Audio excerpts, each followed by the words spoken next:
Այսօր կլսենք Արտարայաստան կուսակցության նախագահ Նորայր Նորիկյանին, բարև ձեզ։ Սահմանի որոշ հատվածներում կրակոցները վերսկսվել են։ Ինչ փնտրել ետևում դրա։ Շնորհակալություն հրավերի համար, ինձ այն մտահոգում է, որովհետև ադրբեջանական խաղը այսպիսի որոշ ժամանակահատված առաջ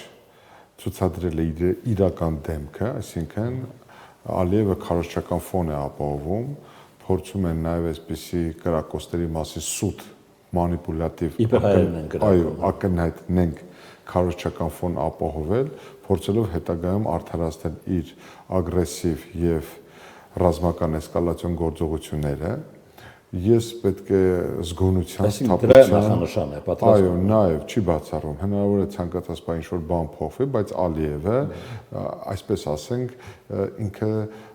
բազմաշերտ խաղացող է։ Ինքը տարբեր գործիքներ է դրել շրջանառության մեջ՝ դիվանագիտական, քաղաքական, իրավական, դատական, այսինքն բոլոր ուղղություններով հիբրիդային պատերազմին բնորոշ բոլոր գործիքակազմը կիրառում է, սպասելով հարմար առիթի։ Բաքվում դատը այդ շարքից է։ Նաև իհարկե, նաև այդ այսինքն բոլոր միջոցները գործադրվում է Հայաստանի ծնկի բերելու համար։ Պարոն Մնացականյան, իրենք չեն հրաժարվել Սյունիքի մարզով միջանցքի տրամաբանությունից, պահանջից, իրենք որևէ պահանջից չեն հրաժարվել, ավելի Դա իրենց պահանջն է, թե գործընկերներ ունեն այստեղ ավելի Միջանցքի առումով հնարավոր է որ ունենան գործընկերներ, ավելին հովանավորներ, ավելին ոգևորողներ, ավելին ստվերում խաղացողներ կամ այսպես ասած պրոդյուսերներ, այլ հարց է, որ այդ խնդիրը միայնակ լուծելու համար այն էլ ռազմական էսկալացիոն ճանապարհով իրենց հավելյալ լեգիտիմություն է անհրաժեշտ, որը չունեն եւ չեն էլ կարող ունենալ որևէ պարագայում միջազգային լեգիտիմություն ռազմական եղանակով որևէ երկրի ինքնիշխան տարածքով սուվերեն միջանցք զավթելու առումով, այլ հարց է, որ իրենք անընդհատ իրենց ձեռքը պահում են պուլսի վրա հարմար պահին ինչ-որ խնդիր լուծելու համար։ Մեր խնդիրն է զգոն լինել, տուրք չտալ որևէ սադրանքի, իսկ համապատասխան սադրանքի դեպքում էլ արժանի երբեմն նաև ոչ համարժեք հարված հասցնել։ Այսինքն Բաքուն պատրաստ չէ ոչ մի պայմանագրի ստորագրման։ Պարոն Մնացականյան, աբսուրդ է, եկեք ես դրա մասին եմ ուզում խոսել։ Ես խորապես համոզված եմ, որ համաձայնեցված 17 կետերի հեղինակը ըստ էության իրանք են։ Այսինքն խաղաղության պայմանագրի նախագիծը կազմվել է Բաքվում։ Եվ եթե 17 կետերի վերաբերյալ Հայաստանը տվել է իր համաձայնությունը, այսինքն 100%-անով համաձայնություն է տվել, դրանից հետո էլ Ադրբեջանը տորպեդահարում է, ձախողում է, երկարաձգում է խաղաղության պայմանագրի հաստատման ժամկետները, սա նշանակում է մի բան, Ալիևի համար այն թղթիկտոր է, Ալիևը ուրիշ նպատակ է հետապնդում եւ իրական խաղաղության հաստատման համար որևէ նախադրյալներ այսպիսի ընկալումների արկայության պայմաններում ես չեմ տեսնում։ Ալիևը փորձելու է առավելագույնս քաղել Հայաստանից։ Ոչ էլ սահմանազատում կանեն։ Ոչ, 1 տարի անցել են հայտնի ապօրինի սահմանազատման գործընթացից։ Ես ինչու եմ ասում ապօրինի, որովհետև իրենք այդ գործընթացից հետո միայն երկու պետություններում վավերացվեց այն կանոնակարգը, որոնց վերաբերյալ առկա էր համաձայնություն։ Այսինքն դրանից առաջ նախանշված այդ գործընթացը Տավուշի մարզում ապօրինի գործընթաց էր, անցել էր 1 տարի եւ դատելով կողմերի հայտարարություններից անորոշություն կա, թե հաջորդ սահմանազատման գործընթացը երբ կմեկնարկի, որ տարածքում ինչ ծավալ իր մեջ կներառի։ Այսինքն Հայաստան-Ադրբեջան հարաբերություններում կարելի է ասել այսօր հետեւյալ իրավիճակն է. անորոշ դադարի, որը կարող է ավարտվել հերթական ռազմական ավանտյուրայով Ադրբեջանի կողմից, որովհետև երբ Հայաստանի ղեկավարը գործադիր իշխանության ցանկացած առիթ օգտագործում է հայտարարելու համար, որ որևէ կրակոց Հայաստանի կողմից չի լինելու, որ մենք ընդհանուր մեր զավթված տարածքները չենք ազատագրելու ռազմական եղանակով, որ մեր բանակը հարձակվելու բանակ չէ, որ մենք նրանց կրակոցներին պատասխանելու ենք բարյացկամությամբ կամ, չգիտեմ, այլ ձևերով, այսինքն եթե անգամ այս արձագանքներից հետո Ալիևը չի փոխում հռետորաբանությունը, այստեղ կարելի է հանգել հետևության, որ Ալիևի նպատակը Հայաստանի հետ իրական խաղաղության հաստատումը չէ, Ալիևի նպատակը Հայաստանի ոչնչացումն է, պետականության կորցանումը կամ այնպիսի Հայաստան, որը մեկին պետք չի գա, այսինքն անկարողունակ որևէ ներուժ չունեցող մինչև ողնաշարը ջարդված ոչինչ չորոշող Հայաստանը իրենց անհրաժեշտ։ Դե այնինչ տեղի ունեցավ Երևանի եւ Բաքվի միջև, նկատի ունեմ հետո միջազգային ողջավորությունը, որ համաձայնեցրել են բոլոր կետերը եւ բոլորը հորդորեցին արագ գնալ ստորագրման։ Հիմա այդ երկրները խաղի մեջ են թե ոչ։ Ի վերջո, այդպիսի պատասխանատու հայտարարություններ են Ես մի քանի անգամ Վաշինգտոն, Մոսկվա, Բրյուսել, իրենք միշտ խաղի մեջ են այդ խաղացողները, այլ հարց է, թե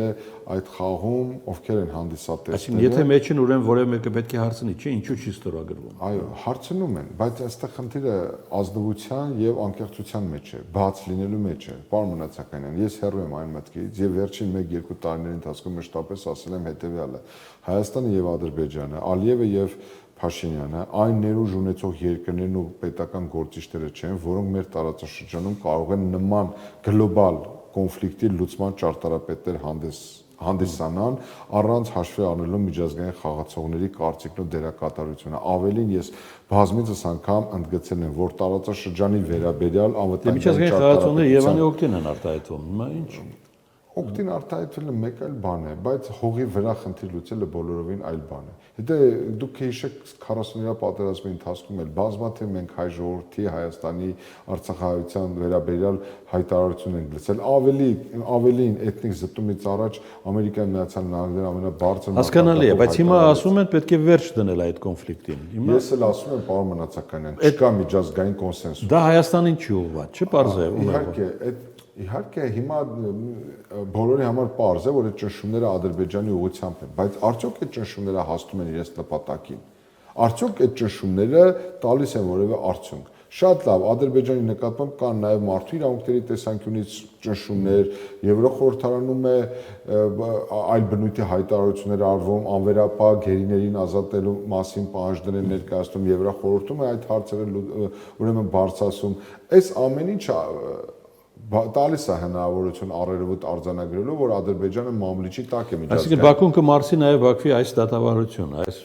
Իսկ դուք ինչ որ նախադրյալ եք տեսնում, որ Բաքուն չի մարսելու։ Հակառակը Բաքուն վերջի 3 տարիների ընթացքում նրա հռետորաբանությունը հետևյալն է. Բաքվում այսօր մի ռեժիմ է իշխում, որը մի քանի ամիս առաջ եկեք բարձ խոսենք։ Բայդենի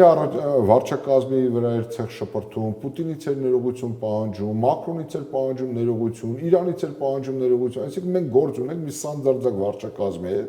որը թվացial ռազմական հաջողությունից հետո կորցրել է իրականության զգացումը, բայց դա վտանգավոր է, որովհետև այդպիսի վարչակարգ այդպիսի վարկագիծ դրսևորող քաղաքական ղեկավարությունը իդեմս Ալիևի կարող է դիմել այնպիսի արկածախնդիր քայլերի, որոնք կարող են շատ կործանարար կամ վտանգավոր լինել մեզ համար։ Հետևաբար այս հայտարարությունները, եթե նույնիսկ կան Ադրբեջանի ճնշելու, պետք է գործնականում, այլ ինչու օրինակ սանկցիաներ չեն կիրառվում Ադրբեջանի նկատմամբ։ Տնտեսական, քաղաքական, իրավական, երբ որ կլինեն իրականում նման սանկցիաներ եւ Ադրբեջանը կզգա իր կաշվի վրա այդ սանկցիաների իրական ազդեցությունը եւ Ադրբեջանի նկատմամբ ճնշումները չեն սահմանակվի բացառապես դեկլարատիվ հայտարարություններով ու հայտի դապտապարտումներով, մենք կհասկանանք, որ այդ սանկցիաները գտնում են ռեալ իրենց տեղը եւ արդյունավետ են։ Քանի այդ սանկցիաները չկան, պարոն Մնացականյան, ես ընդհանրապես նման հայտարարությունները Ադրբեջանի ճնշելու համարում եմ զուտ դիվանագիտական, սեփական երկրի պատկերացումներով պայմանավորված դեկլարատիվ հայտարարություններ։ Լավ, Բաքվի դատավարությանը ինչ որ կերպ պետք է պատասխանել։ Գիտեք, գործիք կա Հայաստանի ներսում, եթե չկա, Եթե նույնիսկ գործիք չկա, պետք է ստեղծել այդ գործիքը, պարոն Մնացականյան, որովհետև տեսեք, ես նաև իրավաբան եմ, նույնիսկ սահմանադրական կարգավորների համատեքստում մեր Հայաստանի Հանրապետության Սահմանադրության 47-րդ հոդվածի 8-րդ կետը հստակ սահմանում է, որ Հայաստանի Հանրապետության քաղաքացիները գտնվում են Հայաստանի Հանրապետության պաշտպանության ներքո, անկախ նրանից, թե որտեղ են գտնվում, ու ինչ պայմաններում են գտնվում։ Նույնիսկ եթե գործող իշխանությունը չուզենա էլ, նույնիսկ եթե Բաքվում գտնվող բոլոր անձանց նկատմամբ ունի հակակրան կամ, չգիտեմ, այլ զգացողություն, զուտ սահմանադրական կարգավորման համատեքստից պարտավոր է Հայաստանի Հանրապետությունը զբաղվել իր քաղաքացիների ճակատագրով։ Այլ հարց է, որ տեսեք,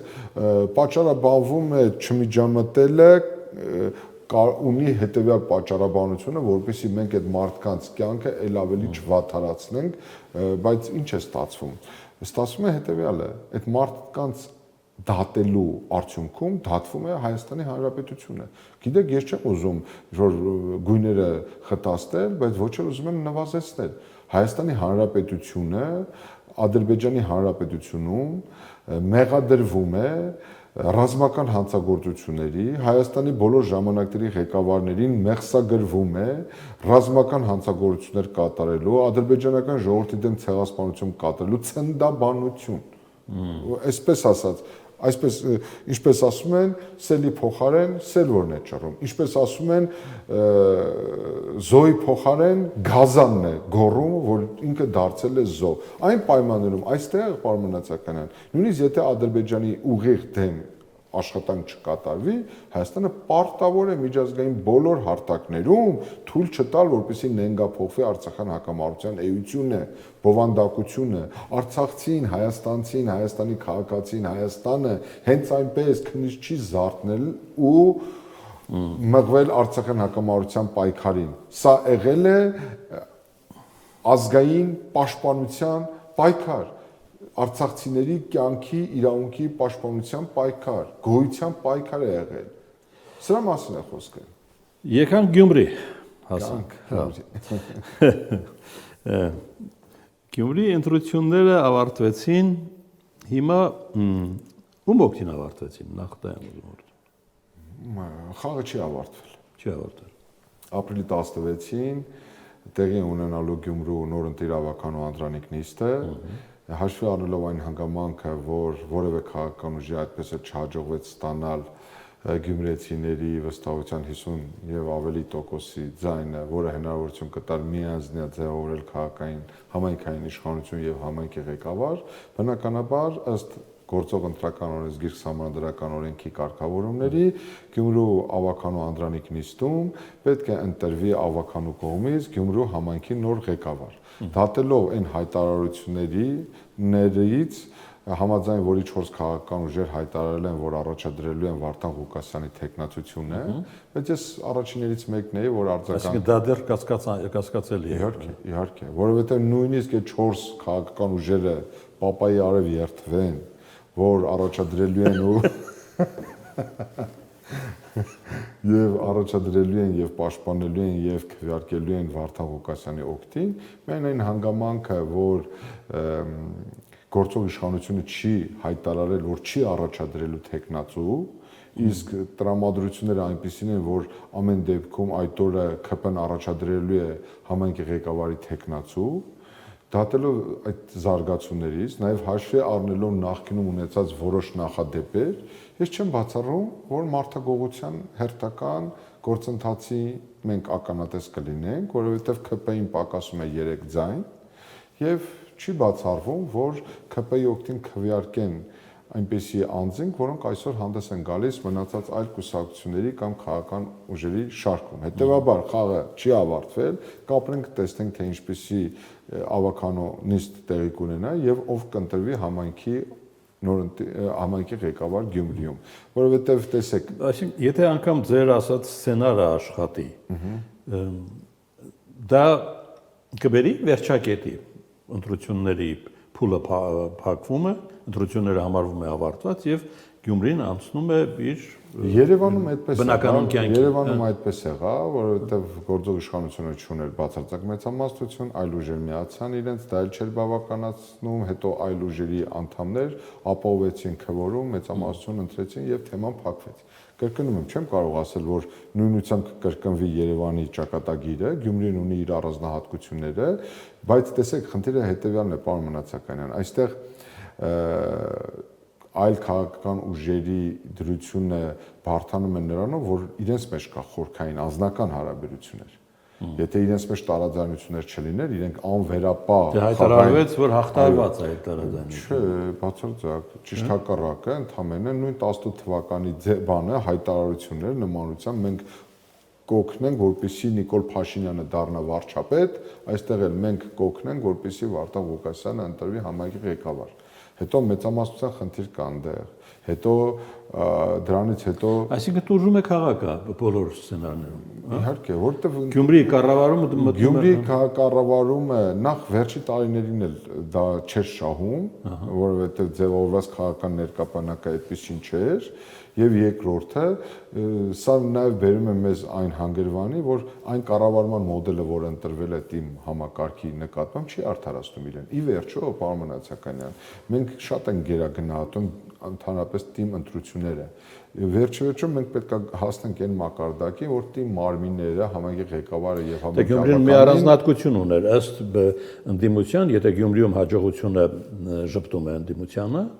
այդ հաջողությունը կարելի է կրկնել նաև Երևանում։ Չէ, դա ինքնախապեյություն է, այդ լոգիկայով Հայաստանի Հանրապետությունում երկրորդ ազդեցիկ գործիչը Կարգին Հայկոն է, որովհետև Երևանի ավական ընտրություններում նա ստացել է երկրորդ ուրեմն ձայնը։ Այդպես անլուրջ է, պետք չի այդպես վերաբերել, թիմ ընտրությունները մեր ժողովուրդը բավականին հասուն է, իրենք շատ լավ պատկերացնում են, թե ինչ ընտրությունների են մասնակցում, իրենք շատ լավ զանազանում ու տարբերակում են տեղական մակարդակի ընտրությունները համապետական ընտրություններից ի վերջո հաշվի առնելով մեր համանդրական կարգավորումները բոլորն էլ ենթագիտակցորեն գիտակցում են որ համապետական խորհրդարանական ընտրությունները իրենց ծավալով բնույթով քաղաքական նշանակությամբ եւ ազդեցությամբ բոլորովին այլ են քան տեղական ինքնակառավարման ընտրությունները հիմա տեսեք Վարդան Ղուկասյանը ըստ էության երկրորդ ուրեմն ամենի շատ ձայնեն է ստացել պատկերացրեք որքան զարմանալի է կոմունիստական կուսակցության քվոտայով է մասնակցել, բայց հիմա ինչ ասենք Հայաստանում երկրորդ ազդեցիկ ուժը կոմունիստական կուսակցությունն է կամ Վարդան Ղուկասյանը Հայաստանի Հանրապետությունում Նիկոլ Փաշինյանից հետո երկրորդ ազդեցիկ քաղաքական գործիչն է ընդհանրապես հնարավոր չի որևէ ձևով մեկնաբանել եւ ես խնդրեմ որ մեր ժողովրդին չխափեն, չմոլորեցնեն այդ քաղաքական ուժերը Գյումրի ընտրությունները կտեսնեք համայնքի ղեկավարի ընտրությունից հետո 10-15 հետո բոլորը կմոռանան եւ մենք էլի կգանք մեր կարևորագույն խնդիրներին տա Աստված որ այս ամեն ինչը ծառայեցվի հանուն Գյումրու եւ իմ շատ սիրելի գյումրեցիների Այսինքն չի բացառվում նաեւ կրկնակի ընտրությունների գնալով Իհարկե, որովհետև այն ներկայապանակը, որը ձևավորվել է, պարոն Մնացականյան, ես որևէ սցենար չբացառելով, ես չեմ բացառում, որ իշխանությունը գնա ռեպրեսիվ մեթոդների, եթե իր ուզածը չլինի, որովհետև ընդդեմ հաշվի առնելով այն իրողությունները, որ Վարդան Ղուկասյանի նկատմամբ հարուցված են քրեական հետապնդումներ եւ նա հակակոռուպցիոն դատարանում մի շարք այլ գործերով ներգրաված է որպես մեղադրյալ, ընդ որում հոդվածներից մեկը նրան մեղսագրվում առանձնապես ծանր հանցագործության կատարում, եթե չեմ սխալվում փողերի լվացման մեղադրանք է, ես չեմ կարող ասել դրանք որքանով են հիմնավոր կամ անհիմն, իհարկե ես փաստաբան եմ եւ հարգում եմ յուրաքանչյուրի անմեղության կանխավարկածը, բայց հաշվի առնելով այն հանգամանքը, որ իշխանությունը նախորդ ժամանակահատվածում դրսևորել է որոշ ձեռագրեր, որոնք մտահոգելու տեղիք են տալիս, դրանք են Երևանը, Վանաձորը, Ալավերդին, Բյուրեղավանը եւ այլ համայնքներ, ես չեմ բացառում, որ իշխանության հաշվարկները այստեղ նաեւ նույն ձև կլինեն։ Կապրենք կտեսնենք, հնարավոր է որ իշխանությունը հաշվի առնելով հաջորդ տարի սպասվող խորհրդարանական ընտրությունները, այստեղ չգնա ռեպրեսիվ մեթոդների, հաշվի նստի հանրային տրամադրությունների եւ փորձի աշխատել ընտրված իշխանության ներկայացուցիչների հետ, որովհետև դրան նախադեպ ով էլ կլինի։ Սյունիքում մենք ունենք համայնքապետեր, ովքեր կհիշեք ինչ բնույթի էպիտետերով էին հանդես գալիս Նիկոլ Փաշինյանի ուրեմն դեմ, հետո հասկացանք, որ շատ խելոք էլ աշխատում են։ Կապրենք կտեսնենք, թե ինչպեսին կլինի։ Սցենարները տարբեր են, այստեղ խնդիրը ուղղակի Այսինքն ոչինչ չի ավարտվել, ամեն ինչ նոր է։ Այո, ես ասացի խաղը չի ավարտվել, այո, խաղը նոր է սկսվել, ուղղակի շատ լավ կլինի, որ ֆուտբոլային տերմինով լրացուցիչ ժամանակ կպահանջվի։ Այո, չի բացառվում նաև որ 11 մետրանոց հարվածներ է լինի։ Նորայր Նորիկյան, Արդար Հայաստան կուսակցության նախագահ